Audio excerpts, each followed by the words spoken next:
Selamat pagi Bapak Ibu. Pagi ya, walaupun sudah siang, tapi semangatnya harus tetap pagi. Harus tetap pagi terus semangatnya. Terima kasih kesempatannya yang sudah diberikan kepada saya sebagai calon guru penggerak Angkatan 5 Kota Bengkulu. Sekedar informasi, untuk guru SLB itu baru ada calon guru penggerak di Angkatan 5.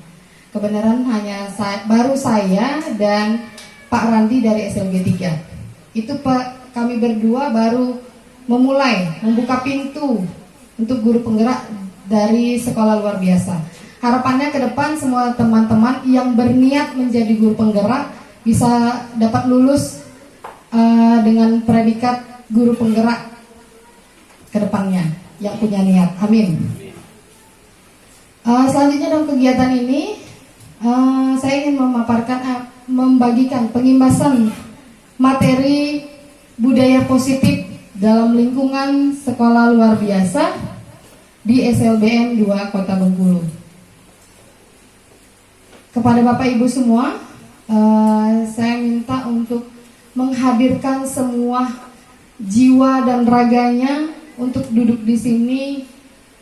Kita sama-sama sharing ilmu sedikit-sedikit. Lama-lama kalau kita bersatu maka akan membentuk pasukan yang besar.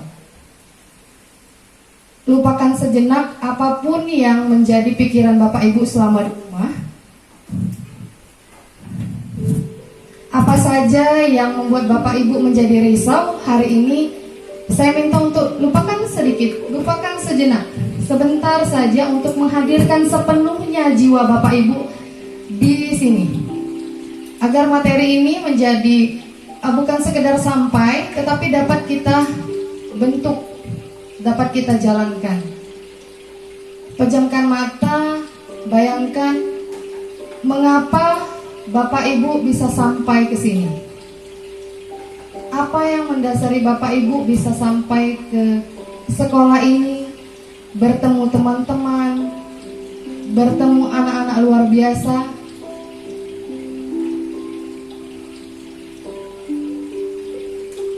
Tanamkanlah dalam hati bahwa pekerjaan kita adalah hobi. Ketika kita menjadikan pekerjaan itu adalah hobi, maka tidak ada satu halangan apapun yang dapat menghalangi kita. Tetapi ketika Bapak Ibu bertujuannya hanya untuk mencari materi, maka ketika materi itu tidak didapat, yang Bapak Ibu kasih ke sekolah ini tidak begitu penuh. Saya berharap kita semua bergerak dari hati untuk anak-anak istimewa.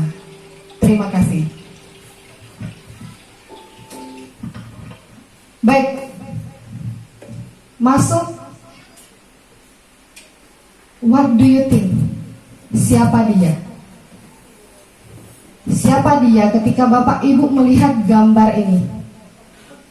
Betul, Bapak Pendidikan Nasional.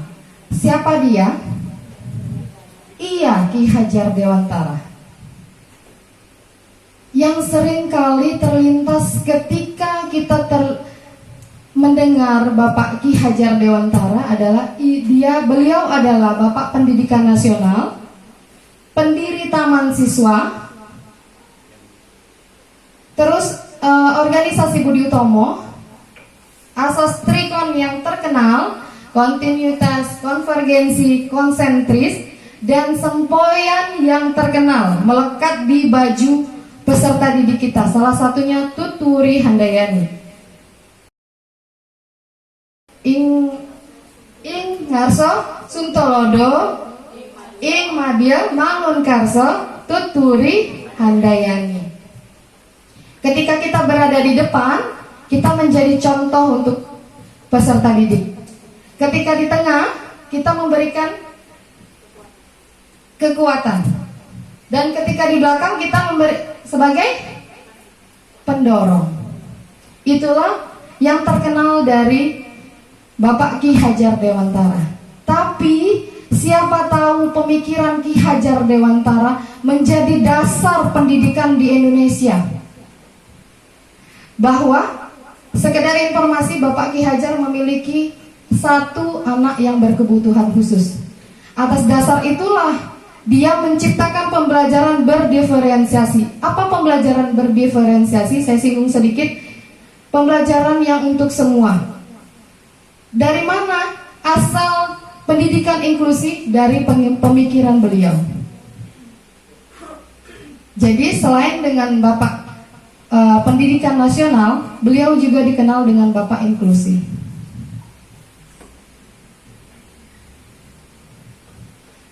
Ki Hajar Dewantara menjelaskan bahwa tujuan pendidikan yaitu menuntun segala kodrat yang ada pada anak-anak, agar anak-anak ini dapat mencapai keselamatan dan kebahagiaan yang setinggi-tingginya, baik sebagai manusia maupun sebagai anggota masyarakat.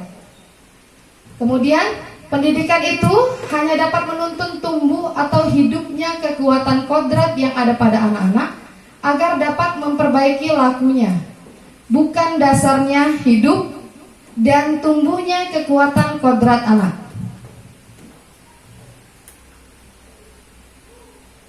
Apa kodrat anak? Saya selalu menggembar-gemborkan bahwa kodrat anak adalah bermain.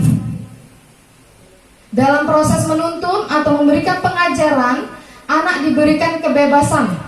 Namun, kita sebagai pendidik di sini, sebagai pamong, memberi tuntunan, arahan agar anak ini tidak kehilangan arah, tidak membahayakan dirinya walaupun diberi kebebasan. Pak Ki Hajar Dewantara ini mengibaratkan pendidik itu sebagai petani. Di situ saya gambarkan ada sawah, ada padi. Si pendidik sebagai petani, murid sebagai benih padi, dan sawah adalah sekolah. Bagaimana kita akan menghasilkan padi yang unggul? Bagaimana caranya? Ketika sawahnya sudah bagus, lahannya di tanah yang subur, tetapi tidak ditanami padi yang unggul, apa jadinya? Tetap tidak bisa juga kan menghasilkan padi yang unggul. Kalau kita analogikan lagi, kalau seandainya sawah sudah subur, benihnya sudah unggul, tetapi Pak petaninya tidak merawat, tidak menjaga, tidak memberi pupuk dan sebagainya, tidak juga bisa menghasilkan padi yang unggul. Bagaimana caranya menghasilkan padi yang unggul? Itu dengan cara lahan yang subur, bibit yang unggul, dan petani yang memperhatikan. Ketiga inilah yang membuat menghasilkan padi yang unggul dan berkualitas. Begitulah kita.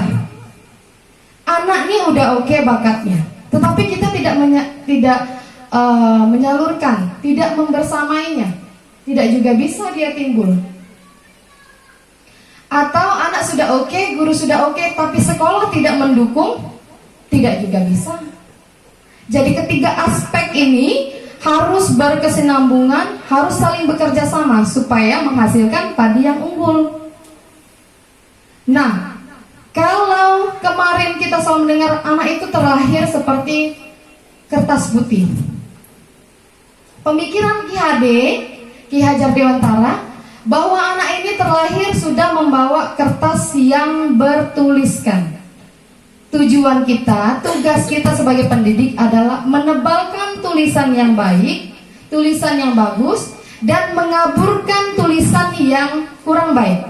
Sehingga apa? Sehingga kertas yang dilahirkan, kertas yang dicetak itu adalah kertas yang memiliki cerita yang bermakna. Nah, disitulah berangkat dari pemikiran Ki Hajar Dewantara tersebut, maka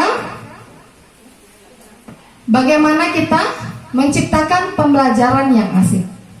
Bahwa kodrat anak adalah bermain tidak bisa dipungkiri. Jangan dipaksa dia untuk mengikuti apa yang kita mau.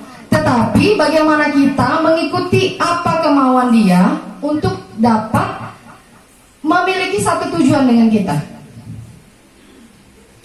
bahwa anak-anak adalah kodratnya bermain. Ketika anak-anak diajak serius untuk bermain, mereka tuh tidak pernah main-main. Kalau diajak main-main, dia tidak pernah main-main, pasti dia serius. Maka kemaslah pembelajaran itu dengan bermain, karena dasar dia adalah bermain.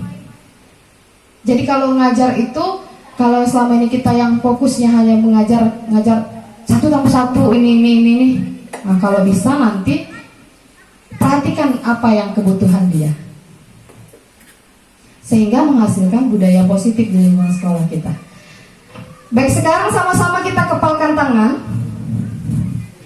Sekarang Bapak Ibu semua membayangkan ada sesuatu yang paling berharga di dalam genggaman Bapak Ibu semua. Entah ini rahasia keluarganya, entah ini uang yang semiliar-miliaran, atau ini adalah aib diri sendiri, genggam kuat-kuat. Bayangkan ada sesuatu yang dipegang di genggaman Bapak Ibu semua. Buka dong Bu Eris tangannya.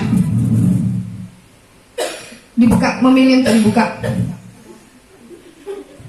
Buka dong Bu Ines tangannya. Saya kasih coklat. Saya traktir geprek 1 bulan deh. Kenapa tidak mau? Rahasia pribadi. Kenapa Ibu Ines tidak mau membukanya? Siapa yang bisa mempengaruhi dia? Tidak ada. Kontrol dirinya sendiri. Dia yang membuat keputusan bahwa ini tidak bisa dibuka. Ini adalah rahasia pribadi saya. Yang bisa mengontrol saya adalah saya sendiri. Walaupun tadi saya melakukan negosiasi untuk nyogok, saya traktir deh, geprek 1 bulan, gak mau. Ini rahasia pribadi.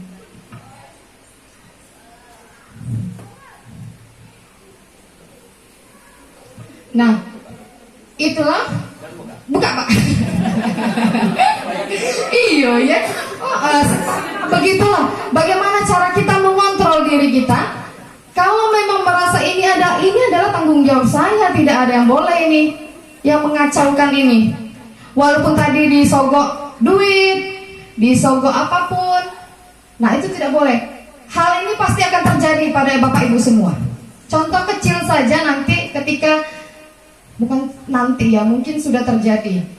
Nilai cuma 50.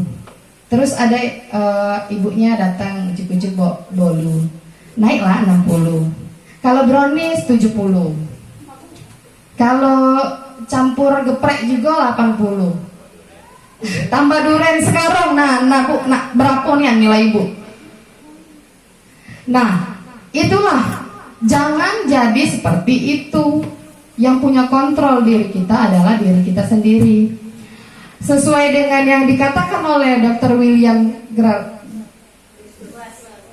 Glasser, bahwa ada miskonsepsi. Ketika guru itu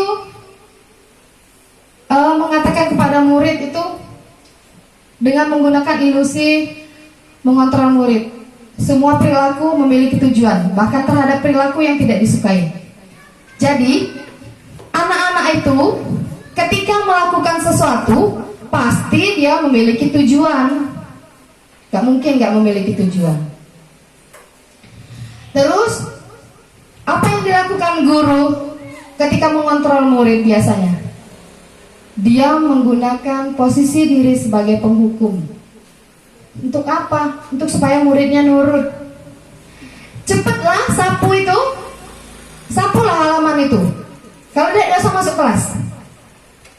Itu adalah contoh guru penghukum. Bertujuan apa? Supaya muridnya nurut. Tetapi ini berlaku hanya sebentar, tidak bisa lama. Kemudian dengan cara membujuk, penguatan positif. Anak-anak dibujuk, ayolah nak, tolonglah ibu. Mau deh hari itu, detik itu, mungkin. Tapi apa yang terjadi? Mungkin besok-besok dia tidak mau lagi dibujuk. Dan atau yang paling parahnya lagi, nanti dia ketergantungan sama guru satu itu.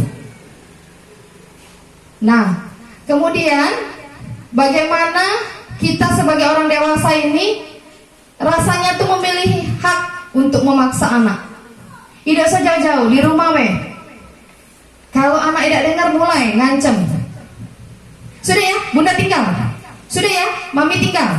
Nah, merasa punya hak. Kalau anak tidak nurut mulai pakai hak sebagai orang dewasa. Katanya mempunyai kekuatan atas anak kecil. Tapi bukan begitu sebenarnya. Perilaku memaksa ini kan tidak akan efektif dalam jangka panjangnya. Dan bisa saja nanti menimbulkan pertengkaran atau hubungan yang tidak harmonis.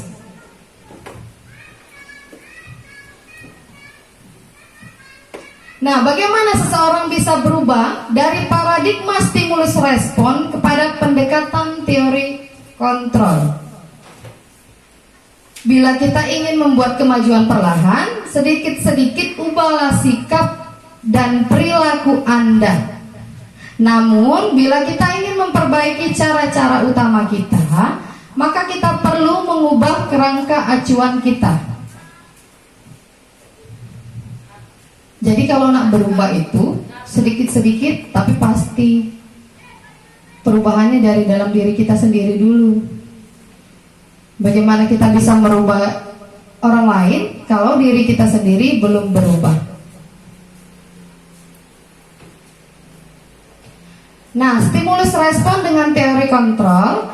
Di sebelah kiri itu adalah stimulus responnya, dan sebelah kanannya adalah stimulus. Ketika kita meminta kualitas kebutuhan kita sama, maka realnya adalah kebutuhan kita ini berbeda. Tidak bisa kita samakan. Kebutuhan saya tentu berbeda dengan kebutuhan Ibu Gina. Tidak bisa disamakan. Semua orang itu melihat hal yang sama. Tapi ternyata setiap orang itu memiliki gambaran yang berbeda. Kalau saya misalnya nih ngelihat si Haddad, itu saya bilang anaknya tuh B. Oh, ternyata pandangan Ibu Sinta berbeda. Enggak, dia lebih dominan C. Nah, dari satu karakter siswa saja guru-guru bisa memiliki pandangan yang berbeda. Kita tuh tidak bisa mengubah orang lain untuk menjadi pandangan kita sendiri. Tetapi kita inilah yang harus memahami bagaimana pandangan orang lain terhadap dunia, supaya aman hidup kita nih. Kalau minta untuk dipahami terus, sampai kapan nak minta dipahami terus? Sampai kapan kita untuk minta dipahami terus? Oh, tidak ngerti nian dengan kondisi aku telah. Nah, cak mana lagi coba? Mestinya oke, lingkungan saya seperti ini. Mau tidak mau, suka tidak suka, saya ikuti aturan lingkungan. Kita bisa mengontrol orang lain, katanya, tetapi ternyata kita tidak bisa mengontrol orang lain. Kita hanya bisa melakukan pendekatan terhadap orang lain. Yang tadi, seperti tadi, saya bisa mempengaruhi Ibu Ines, bisa mempengaruhi, tapi keputusan kembali kepada diri sendiri. Bagaimana kita mau melakukan apa dan apa yang tujuannya kita melakukan hal tersebut. Pemaksaan itu bukanlah sebuah bujukan, tetapi kita harus berkolaborasi untuk menciptakan pilihan-pilihan baru. Ketika ada sesuatu dengan anak murid, itu jangan langsung dipaksa, tapi ditanya anaknya, lakukan pendekatan, supaya akhirnya nanti model berpikir kita bukan lagi menang kalah, tetapi sudah menang-menang. Ketika kita sudah sampai ke pemikiran ini, maka damailah dunia kita. Kalau ngerasa apa nyoko, sok pade emang lala gawat pulo cak itu. Atau berpikir, nah hebat laku caknya daripada dia, tidak akan maju kita bapak ibu. Yakinlah, kalau kita masih berpikir menang kalah, hebat tidak akan maju hidup kita. Di situ-situlah ngerasanya menang, tapi ternyata mundur. Bukan diam di tempat, tapi mundur. Jadi, ciptakan budaya positifnya untuk mencapai pemikiran kita dulu. Tidak usah luas-luas. Ubah konsep pemikiran kita. Bahwa ketika kita memiliki teman yang satu tujuan baik, maka sama-sama kita berproses. Jangan ada yang ngerasa, tidak kerja nambo itu tuh, ngapu pulo ambo nak sibuk-sibuk. Biar lainnya yang cak-cak padek. Nah, tidak bisa cak itu. Tidak akan maju sekolah kita kalau model cak itu. Jadi kita sekarang sepakat ya, mengubah pola pikir kita menjadi menang-menang, supaya semuanya itu adalah pemenang.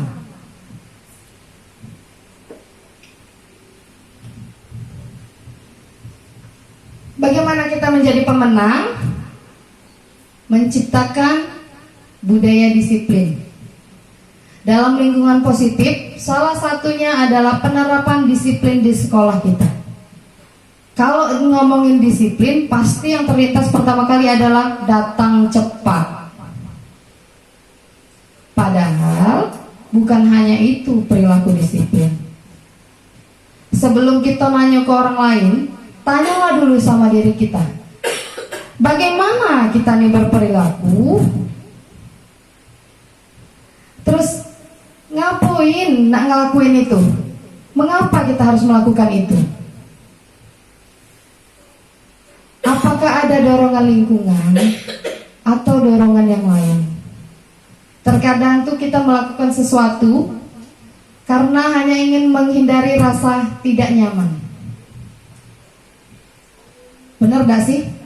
Buru-buru datang cepat supaya tidak ditegur. Iya itu pasti. Saya pun begitu. Apalagi ada pinjat, nah cocok. Pinjar inilah yang bikin aku buru-buru ini. Kalau udah ada pinjar ini, pacak bae ngolai. Tapi ketika ada pinjar, nah terekam. Nak sembunyilah di belakang kantor Pak Sam, kamu tidak bisa. Tadi tek di situ, ketahuan di situ. Cret, di print sama Ibu Eris merah. Boleh sembunyi dari Pak Sam, dari Bu Surat, tidak apa-apa. Nak sembunyilah kamu cicik-cicik nyamar, pakai mantel segala macam, nyampe kelas, biar tidak kelihatan kan? Siapa itu? Siapa itu? Kan kawan-kawan ini tadi, siapa itu? Caknya Pak Ian, bukan bukan. Pak Agung rupanya nyamar kan? Nyamar jadi Pak Ian, supaya kelihatan disiplin. Tidak bisa. Pinjer ini nih salah satu cara untuk menciptakan disiplin waktu bagi guru-guru dan karyawan di SMP 2. Tapi apakah ini efektif?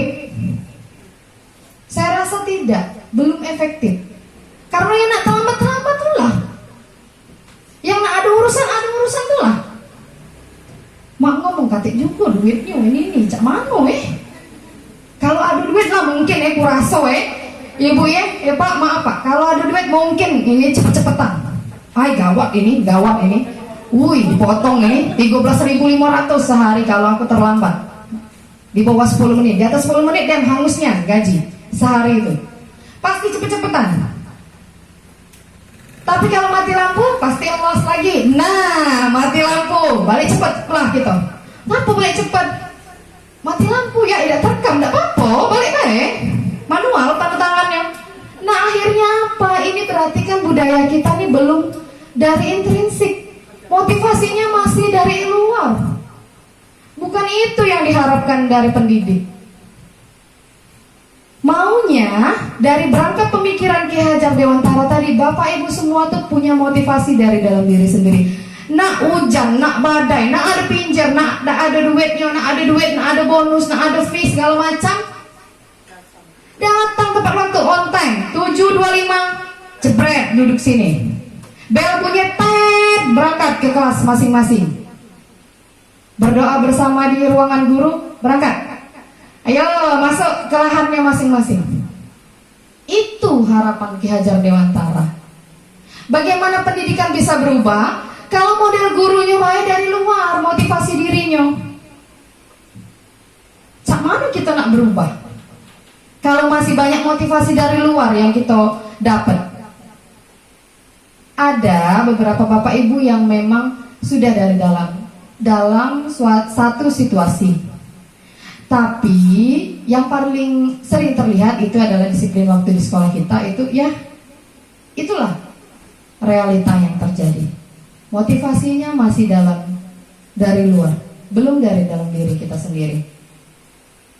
Kita berdoa sama-sama, berusaha sama-sama supaya ada motivasi dari dalam. Jangan lagi gara-gara pincer ini singonya kebut-kebutan di jalan tuh nah, tercampak-campak pokoknya, ya ampun dah. Iyo, tercampak-campak di jalan, ya Allah. Nggak ngerti lagi aku. Dari situ pengalaman pribadi saya sadar, apa yang mana aku kejar ini. Nak ngejar ke supaya tidak terlambat, tercampak, dilindas wong, nah panjang urusannya.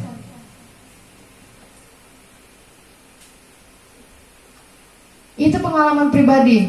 Dari situ saya sadar, oh ternyata kalau nak datang cepat ini, siap keluar dari malam. Yang kamu nak masak capcay segala macam itu ya, cincanglah dari malam tuh. Sepatu laki tadi taruhlah depan pintu, baju anak tadi susunlah. Jangan nak disobo hari galuh.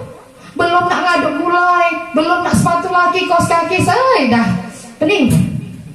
Nian pening. Belum ngurus anak.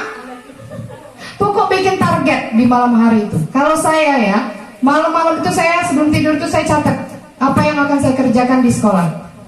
8 sampai jam 10, setengah 8 sampai jam 10 ngajar. 10 jam 11 LMS segini-segini. 11 sampai 10 edit video. 12 sampai jam 1 review. 1 sampai jam 3 kalau ada Zoom. Gitu terus. Kalau saya nggak catat itu bablas, nggak tahu apa yang aku lakui hari itu. Benar, serius ini. Itu tips kalau yang pelupo. Menerapkan motivasi dari dalam diri sendiri. Aku nih orangnya pelupa, saya orangnya pelupa. Jadi saya harus catat rentetan kegiatan setiap hari. Kalau hari itu tidak dicatat, bingung sampai di sekolah mau ngapain hari ini ya. Habis ngajarnya, ya ampun ya. Keteteran. Itu salah satu trik menghadapi diri yang pelupa, sehingga menciptakan disiplin positif. Nah, Bapak Ki Hajar Dewantara menyatakan bahwa di mana ada kemerdekaan, disitulah harus ada disiplin yang kuat. Sungguh pun disiplin itu bersifat bahasa Inggris. Apa itu bahasanya Bapak Ibu? Wah, hebatnya rekan-rekan nih. Yaitu kita sendiri yang mewajibkan kita dengan sekeras-kerasnya. Nah, tadi kita dewek yang mewajibkan diri kita sekeras-kerasnya. Tetapi sama saja, sebab jikalau kita tidak cakap melakukan self-disiplin ini, wajiblah penguasa lain mendisiplinkan diri kita. Siapa penguasa lain? Contohnya itu nah, si pinjer itu nah. Si pinjer itu penguasa lain dalam diri kita. Harusnya tidak perlu tanpa pinjer, kita bisa dewek mengkondisikan diri kita. Tetapi karena kita tidak bisa, maka ada penguasa lain di dalam diri kita yang untuk mendisiplinkan diri kita sendiri. Dan peraturan demikian itulah harus ada di dalam suasana yang merdeka. Apakah merdeka seperti ini? Tidak. Merdekanya cuma di mulut, pada kenyataannya belum.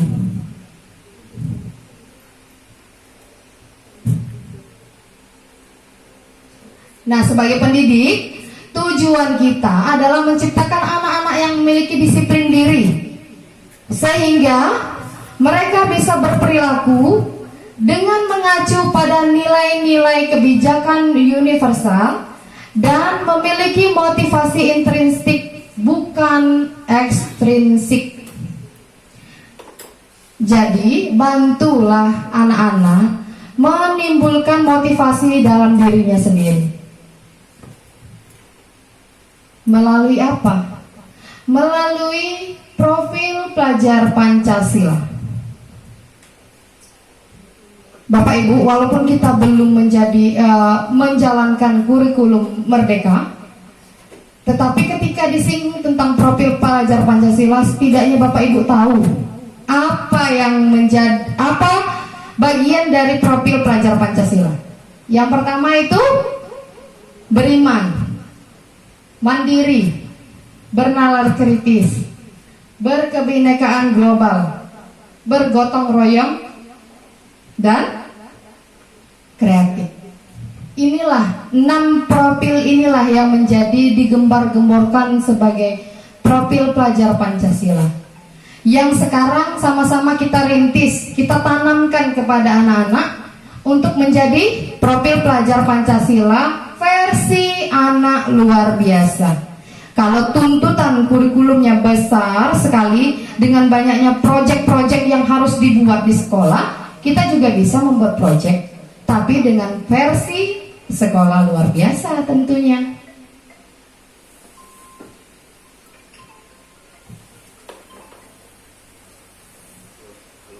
Nah, mengapa ada keyakinan kelas?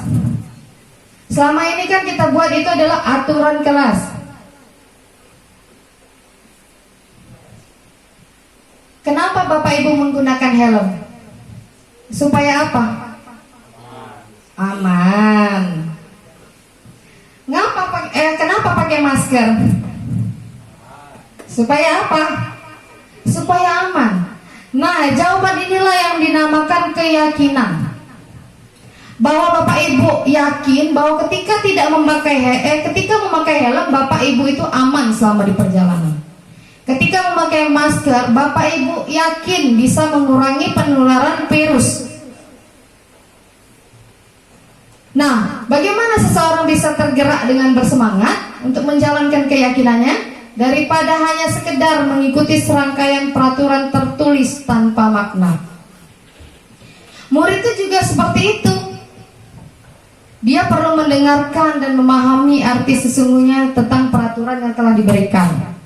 Apa nilai kebajikan yang akan dia buat di balik peraturan tersebut.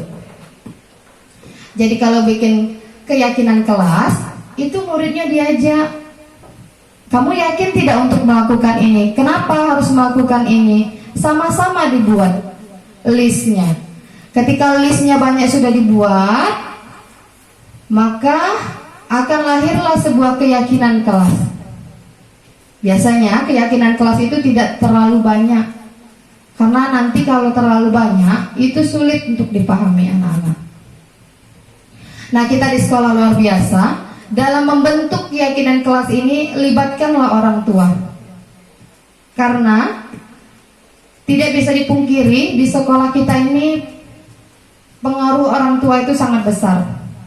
Kita maunya anak-anak datangnya disiplin, tapi kalau orang tuanya tidak diedukasi, dia tetap datang jam 9, mau dikata apa?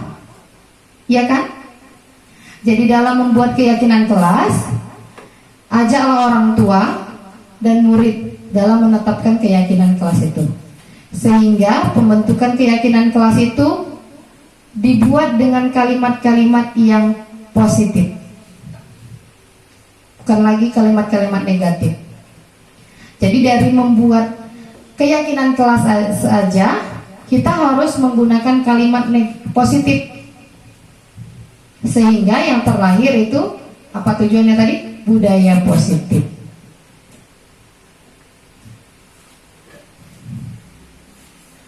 Setelah dibuat, Bapak Ibu meninjau ulang keyakinan di kelas secara bersama-sama.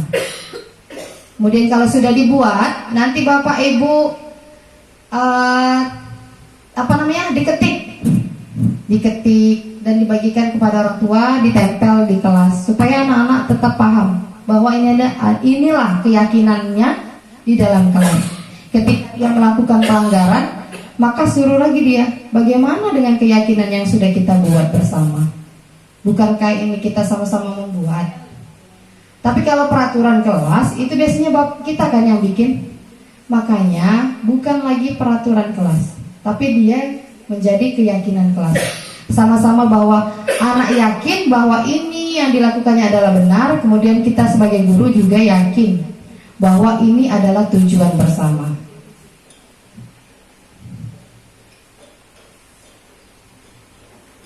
Sebelum masuk ke 5 kebutuhan dasar manusia, saya mau ajak main dikit lah. Sambung kata. Hah? Oh, Pak Dar mau nyanyi kayaknya. Sambung kata ya. Kata terakhir akan disambung oleh orang yang ditunjuk. Misalnya saya membuat kalimat, hari ini perasaan saya bahagia. Saya nunjuk Bu Eris. Bu Eris nyambung lagi, bahagia lempar ke Bu Indah. Bu Indah lempar ke Pak Dar. Oke? Siapa yang tidak terbuat kalimat, nah jiwanya di mana-mana ini berarti. Kita cek seutuhnya tidak meletakkan jiwa dan raganya di sini. Nah, nak berlari, mulai nak berlari. Oh minum, oke ya, dimaklumi kalau minum. Kalau nak berlari tadi, tidak baca, kita dului dia. Siap? Siap ya? Saya mulai duluan. Guru di SLB 2 sangat energik dan memiliki pikiran yang luar biasa. Saya lempar ke Ibu Amel, twing. Luar biasa adalah anak-anak yang saya ajarkan Sekarang, siapa? Twing, Bu Indah. Sekarang. Iya, sekarang. kami lagi mengikuti CGP calon guru penggerak di SMP Negeri 2. Saya lempar ke Padang. Nah, Pak Dar. Apa? 2 ya tadi? 2. Iya, 2. Dari kata 2. Bukan, 2. Guru penggerak di SLBN 2. 2 kata terakhir. Iya, 2. Buat kalimat dari awalan katanya 2.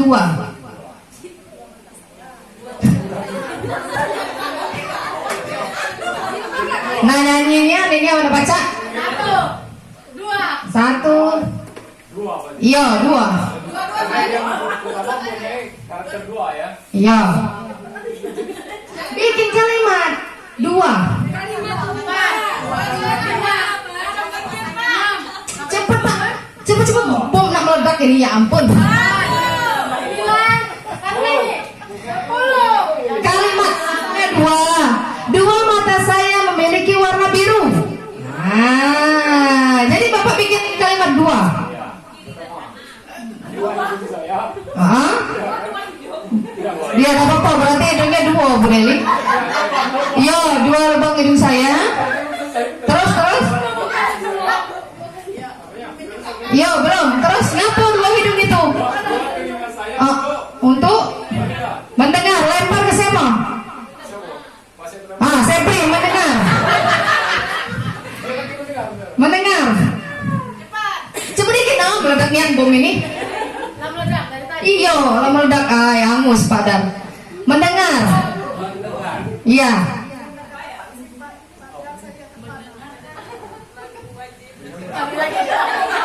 Ayo.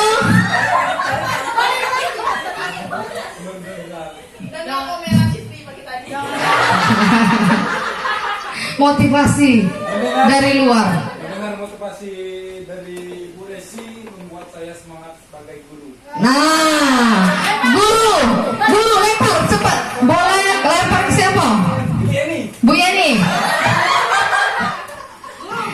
Guru. adalah seorang pendidik yang harus bisa mengajarkan dan mendidik anak dengan baik. Nah, baik, lempar ke. Ah.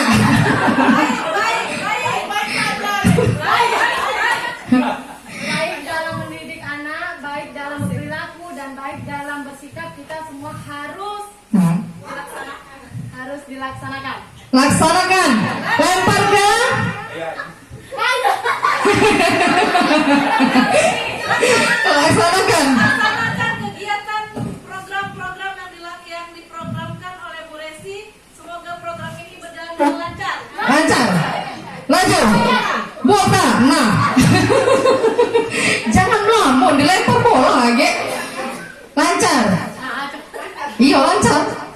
Ini Pak Ian lah mikir ya Allah apalah ini dapat apa aku nih. Lancar. Karena semua lancar. Tambahnya kan. Lancar. Lancar dalam kita sebagai profesi seorang guru dalam memberikan pengetahuan kepada murid kita di setiap waktunya. Waktunya lempar ke. Lempar ke panggung. Laju Bagong. Waktunya. waktunya. Waktunya.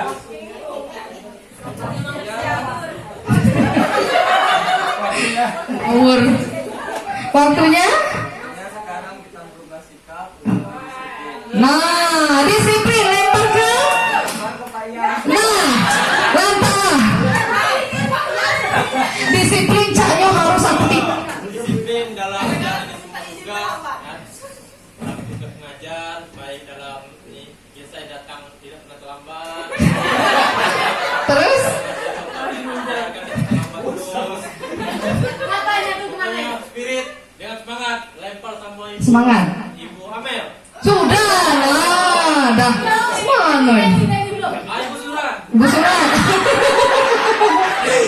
Semangat Bu, kata terakhir. Sama kuning, berjuang.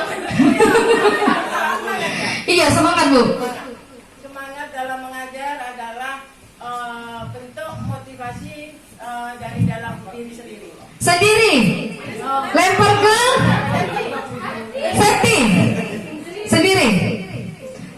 Jangan nyanyi ya, jangan nyanyi. Awas nak nyanyi. Hitung satu.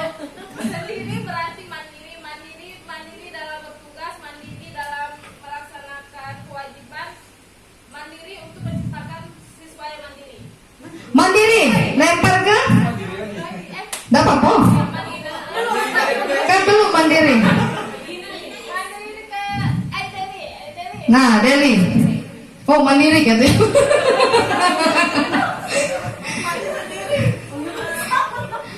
Mandiri. Dalam melaksanakan tugas, Semangat.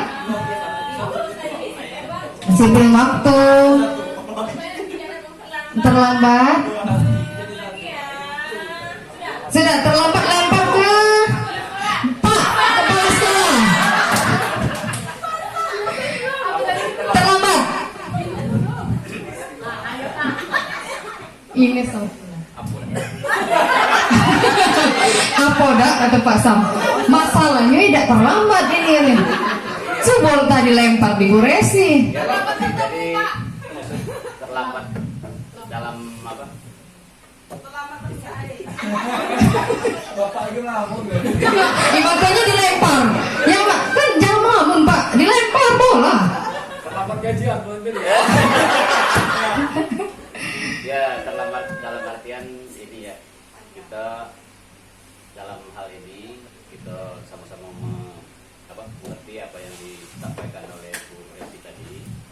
Jadi harapan kita untuk kedepannya kita harus bersemangat, jangan lagi sampai hal-hal yang kira-kira yang membuat kita terlambat selama ini. Ya kita harus lebih maju semangat untuk kedepannya. Mari kita sama-sama memajukan sekolah SMP Negeri 2 Kota Bengkulu agar kita sama-sama bisa berbuat seikhlasnya. Mohon dukungan dari kawan-kawan semua untuk kemajuan SLB kita. Sukses. Sukses. Lempar ke siapa Pak? Ada Bu Gina sama Bu Ines tinggal Pak. Oh Bu Intan, oh Tigo, ya ampun, diam. Nah yuk Bu Sinta, ya ampun. Sukses, nah sukses. Sukses dalam berkarya, sukses dalam mendidik anak, dan sukses untuk kemajuan kita semua. Semua, siapa yuk? Tiga lagi yuk. 3 lagi, Ines, Intan, Gina. Wah. Semua. Semua harus dapat kan? Iya. Semua. Semangat dalam mengajar dan mendidik anak. Kita. Ah. Ayo. Kita semua untuk satu untuk semua. Nah, kita apa? Semua. Ines, closing statementnya harus jedar. Semua. Guru ataupun staf di SLB Negeri 2 Kota Bengkulu semoga dapat melaksanakan apa saja harapan atau materi yang disampaikan oleh Ibu Desi pada siang hari ini. Semoga kita semua mampu melaksanakan, mampu disiplin, dan mampu membuat anak-anak belajar dengan cara bermain dengan sukses dan bahagia. Dengan sukses dan bahagia. Oke, tepuk tangan dulu untuk kita semua. Jangan melamun-melamun, kena bola lagi kakek. Lihatlah, masih ada lagi bolanya. Nah, lanjut ya. 5 kebutuhan dasar manusia.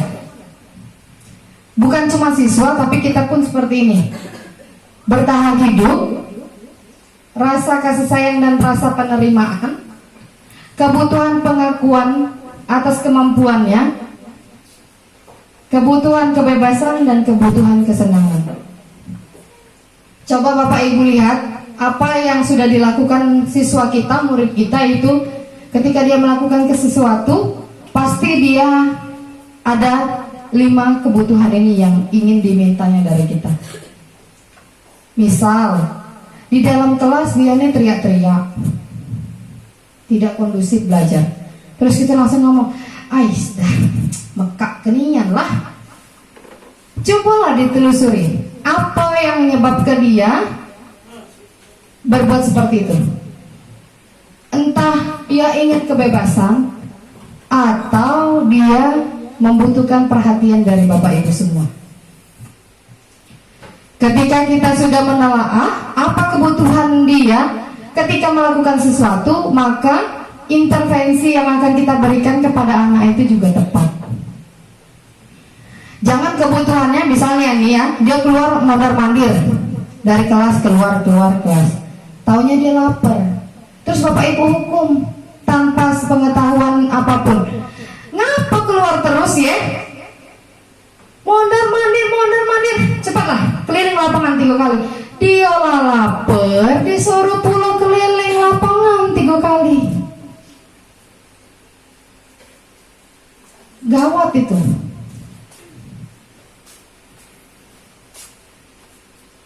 Jadi, kalau anaknya seperti itu mondar-mandir, perhatikan apa yang menjadi kebutuhannya. Oh, kebutuhannya adalah lapar, bertahan hidup. Penuhi dulu kebutuhannya. Baru kita bisa melanjutkan apa yang sudah menjadi kegiatan kita. Kalau Bapak Ibu ujuk-ujuk langsung menghukum, dia lapar, kena hukum pula, kasihannya anak tuh. Padahal kebutuhan dia cuman untuk bertahan hidup, merasa lapar tadi. Jadi sebelum melakukan sesuatu, Bapak Ibu harus lihat dulu kebutuhan dasarnya. Dan ketika sudah tahu bagaimana kebutuhan dasarnya tadi, maka Bapak Ibu mengambil posisi kontrol diri. Biasanya Bapak Ibu berada di mana? Penghukum, pembuat merasa bersalah, sebagai teman, pemantau, atau manajer? Tanyalah sama dirinya sendiri. Kebanyakan kalau tidak sebagai penghukum, sebagai pembuat merasa bersalah. Bukan cuma di kelas, Contohnya lagi di rumah. Saya yakin pasti ke situ arahnya. Tidak mungkin pemerintah membuat program kalau tidak menguntungkan pendidikan dan pendidik. Yakinlah. Jadi sebelum habis ke angkatannya, ikutlah. Belum lolos di angkatan ini, coba lagi. Belum lolos, coba lagi, coba terus. Sampai sudah habis ya sudah, nak diapakan, ya kan? Lah habis. Saya dulu tidak tahu Pak, tidak paham guru penggerak itu apa. Pokoknya kata partner hidup saya, ikut aja, pokok pas penting ini nih. Oh ya sudah, kalau saya itu, payo. Rekrutnya bukan main, dari esai yang begitu banyak, wawancara yang begitu jelimet, cara ngajar kita yang begitu detail, dilihat asesor itu diperhatikan semua. Jadi, ayolah sama-sama menjadi agen perubahan, ya.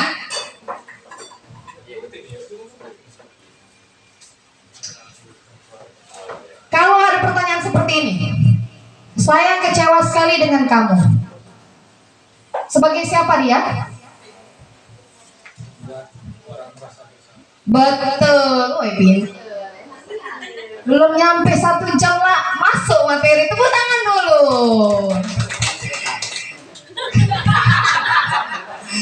Next. Kaget kasih kue.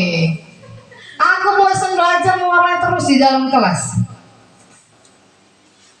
Apa kebutuhan yang dia inginkan? Pasti sering lah anak-anak saya itu bosan, Bu, belajar itu terus. Hah? Nah, ada yang kebebasan, ada yang kesenangan. Iya, apa yang dia butuhkan? Ketika dia belajar, aku bosan. Apa? Kebebasan. Apa? Ada yang jawab cinta kasih sayang. Pak Dar, apa Pak Dar? Apa yang dibutuhkan dari siswa itu Pak Dar? Kesenangan. Pak Agung, mahasiswa PPG kita nih loh. Dia sama-sama jelimet sama saya nih. Sabar Pak Agung, 3 bulan lagi cuan keluar. Apa Pak Agung? Kesenangan. Bu Sinta? Kesenangan. Ternyata yang dia butuhkan adalah kebebasan.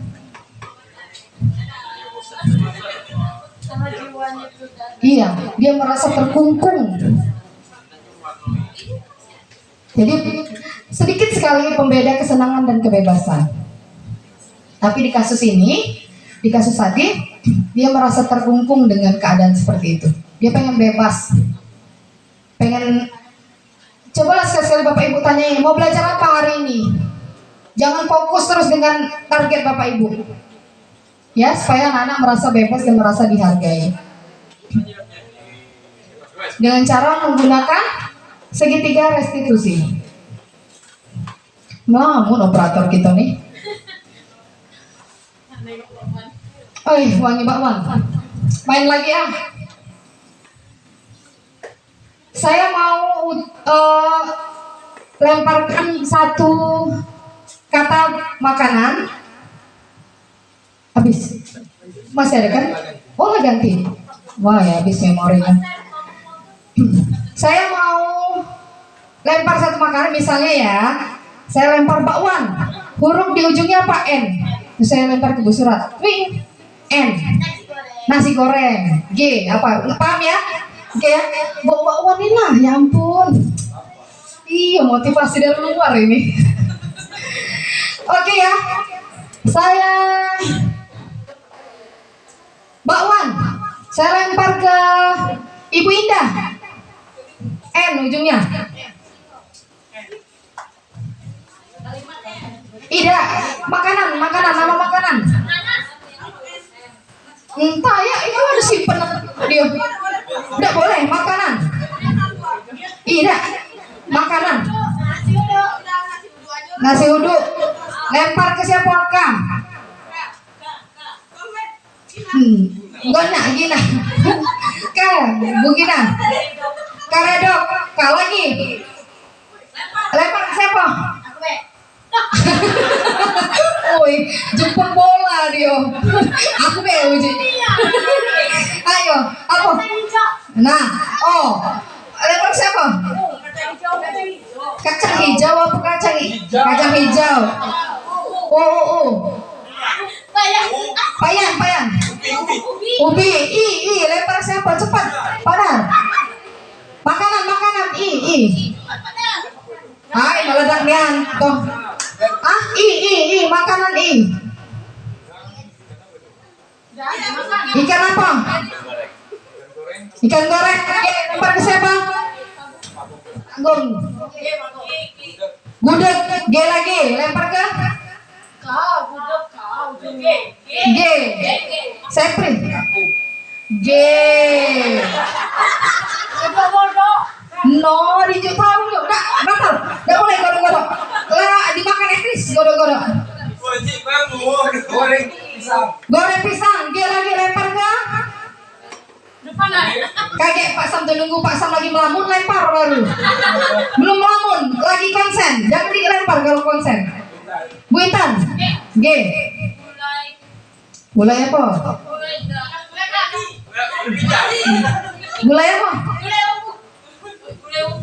T. Lempar ke? Pak Sam. T Pak, T. Tempe, lempar ke? Payan aja. Payan. Udah Pak.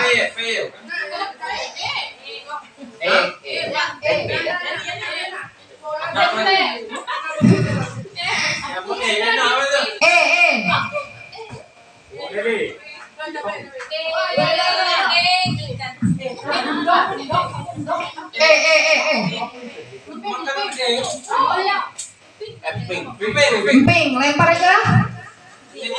Bu Yeni. Yo, gado. Lempar ke siapa? Oi, nah nyolek cukup mulu dia. Opor, lempar siapa? Yusita, Bu Sita. Rendang, G lagi. Woi, banyak puluh gini. Lempar ke siapa, Bu? Amel. Bu Amel. Gulai ayam, lempar ke? Gulai pi, M. Makanan, M.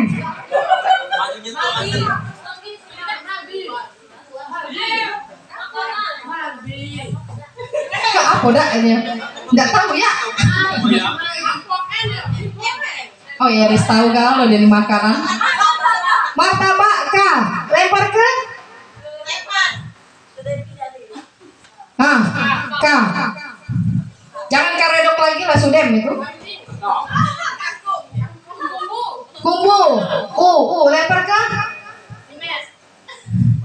Iya, Udah crispy, I. Ye. Lempar. Iya apa?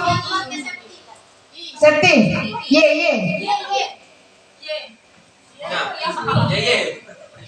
Iya.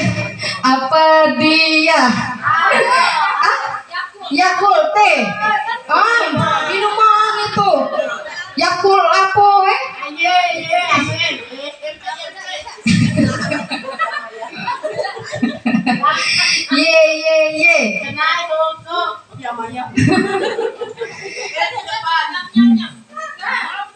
Ye. Aku makanan ye. Nah, ternyata mah Yupi. Permen itu. Tidak, itu permen itu.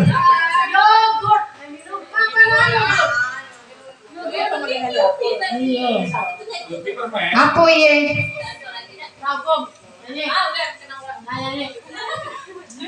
Nah, ternyata susah ya makanan ye.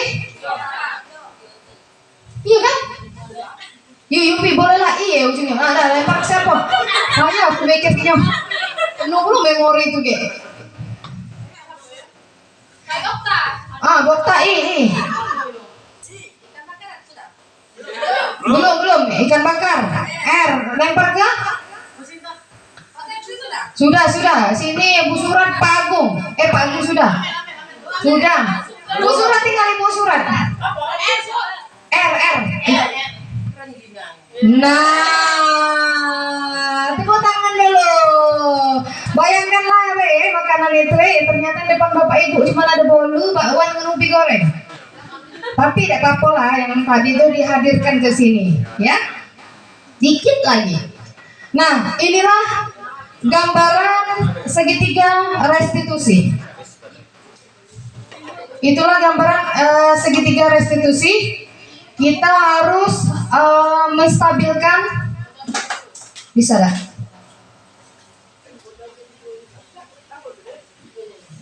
Baterai. Kecap cabai.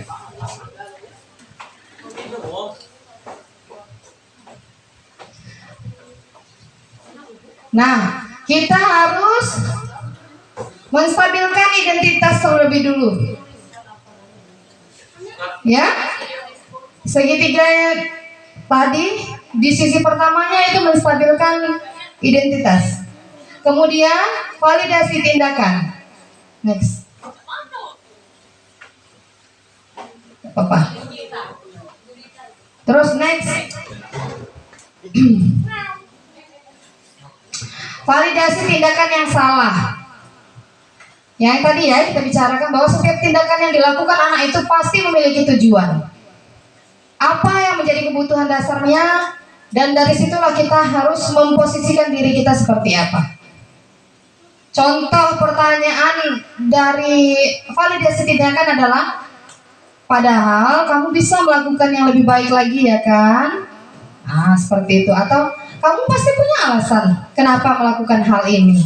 Nah itu adalah contoh dari memvalidasi tindakan yang salah yang dilakukan oleh siswa.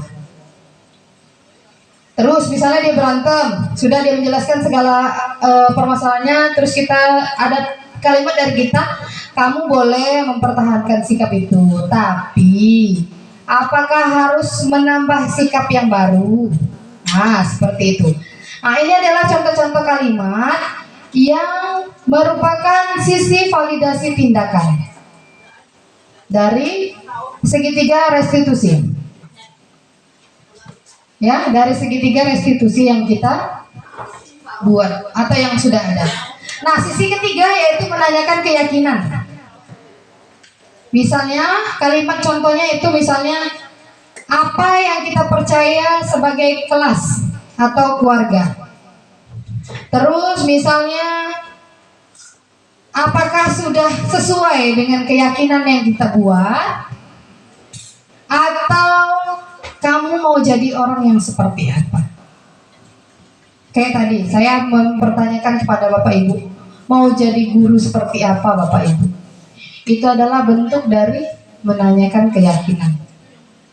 Bapak Ibu semua, harapan baru, harapan-harapan yang pada intinya memiliki satu tujuan. Tujuan bersama untuk kita menjadi agen perubahan. Bagaimana kita mau berubah kalau lingkungan kita tidak mendukung? Begitupun juga bagaimana lingkungan akan berubah kalau di dalamnya tidak bergerak. Saya yakin Bapak Ibu semua setelah mendengar materi ini pasti ada niat untuk berubah. Yakin saya. Niatnya dilakukan supaya menjadi jiwa, menjiwa dan meraga untuk karakter peserta didik. Kenapa tadi tujuannya menciptakan murid yang bahagia dan memanusiakan manusia setinggi-tingginya.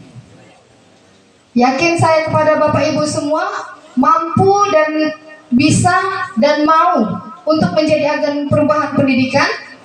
Selamat menjalankan tugas. Mari bersama-sama kita menjadi agen perubahan, menjadi guru yang bahagia, serta menciptakan murid yang bahagia pula. Sama-sama ya kita ya berjanji pada diri sendiri. Karena mendidik pikiran tanpa mendidik hati adalah bukan pendidikan sama sekali. Sampai di sini ada pertanyaan? Apakah sama misi kita? Sama ya misi kita? Ada yang melenceng misinya? Tidak ya? Sama ya? Prakteknya lagi, betul Ibu Sinta. Mari sama-sama kita mempraktekkan. Nanti saya berusaha untuk apa yang saya dapat materinya saya selalu bagi supaya kita sama-sama untuk bergerak. Jadi ketika teman-teman nanti yang lulus CGP udah mulai tahu nih, udah nggak ngeraba-ngeraba lagi. Kalau saya kan masih meraba nih, buka-buka jalan, buka-buka jalur. Nggak tahu apa ya setelah ini, apa ya setelah ini. Harapan saya yang mau ikut guru penggerak, yang berniat buka ya langsung sampai tanggal 18 masuk ya ke pendaftaran guru penggerak. Sama-sama kita bergerak, kan tidak meraba-raba lagi, sudah tahu kira-kira seperti ini bayangan kegiatannya. Asik kok bertemu dengan orang-orang yang sama-sama satu tujuan. Apalagi kalau Bapak Ibu semua di sini sama jadi guru-guru penggerak. Oke, satu tujuan. Apa tujuan kita? Membuat murid bahagia. Sama ya tujuan kita ya. Oke, terima kasih ya Bapak Ibu ya sudah menempatkan segala jiwa dan raganya di sini, menerima materi yang sedikit sekali ini. Terima kasih untuk kesempatannya dan saya tutup. Wabillahi taufiq wal hidayah. Wassalamualaikum warahmatullahi wabarakatuh. Salam dan bahagia itu adalah salam jargon dari guru penggerak. Begitu ya. Oke, dadah dulu dong, dadah. Dah. Oke, sukses guru penggerak.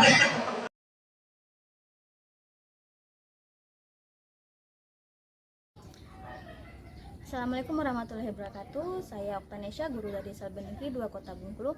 Saya ucapkan terima kasih banyak kepada calon guru penggerak kami, yaitu Ibu Resi Seringki, yang mana beliau telah memberikan materi pada hari ini, yaitu mengenai budaya positif.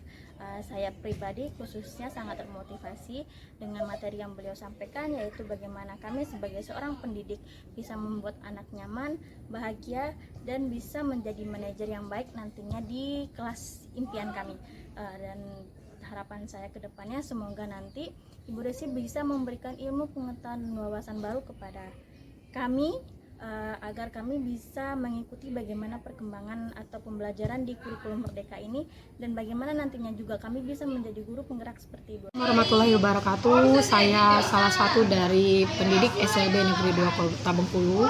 Dari hasil paparan yang kita dengar dari Ibu Resi tadi, itu membangkitkan motivasi saya sebagai pendidik untuk mendidik anak, untuk menjadikan anak yang lebih bahagia dalam belajar, sehingga dalam proses belajar dia merasa senang, bahagia, dan tidak bosan.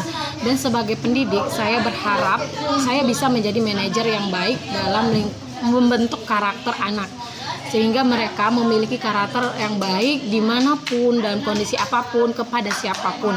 Dan itu merupakan suatu terobosan yang sangat baik untuk pendidikan semua yang ada di Bengkulu khususnya, dan seluruh anak-anak yang ada di setiap sekolah.